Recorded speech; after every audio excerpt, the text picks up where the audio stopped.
રાજપીપળા નગરપાલિકા દ્વારા ગંદકી અને દબાણ સામે કડક કાર્યવાહી હાથ ધરવામાં આવી છે. નગરમાં 70 દુકાનદારોને નોટિસ પાઠવવામાં આવી છે, જ્યારે 40 પાસેથી દંડ વસૂલાયો છે. રાજપીપળા નગરપાલિકાના નવનિયુક્ત ચીફ ઓફિસર વૈશાલી વરિયાએ રાજપીપળા નગરપાલિકાનો ચાર્જ સંભાળ્યા બાદ ગણતરીના દિવસોમાં કાર્યવાહી હાથ ધરવામાં આવી છે, જેમાં 70 દુકાનદારોને નોટિસ આપવામાં આવી છે, જ્યારે 40 જેટલા દુકાનદારો પાસેથી દંડ ફટકારવામાં આવ્યો છે.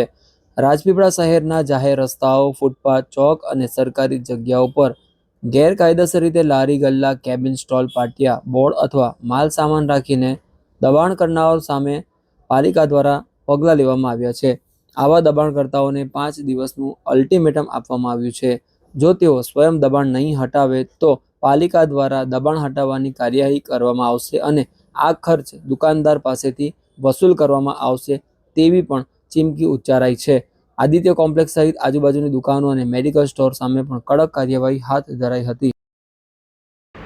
હવે માનનીય મોદી સાહેબ અને આપણા ચીફ મિનિસ્ટર સાહેબની જે 2014થી સ્વચ્છ ભારતની મુહિમ ચલાવેલ છે, તેમના ભાગરૂપે રાજપીપળા નગરપાલિકા દ્વારા છેલ્લા 7 દિવસથી કન્ટિન્યુઅસ સફાઈની રખડતા ઢોર અને ઘણા ટાઈમથી જે લારી ગલ્લાઓ પડ્યા છે તેમને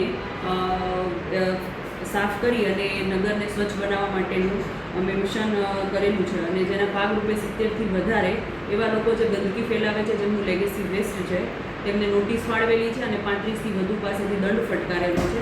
અને સરકારી કાર્યવાહીમાં જેમણે પણ અવરોધ કરવાનો પ્રયત્ન કરેલો, ઘણું મનાવા છતાં પણ સપોર્ટ ન કરતા એક દુકાન સીલ પણ કરવામાં આવે છે.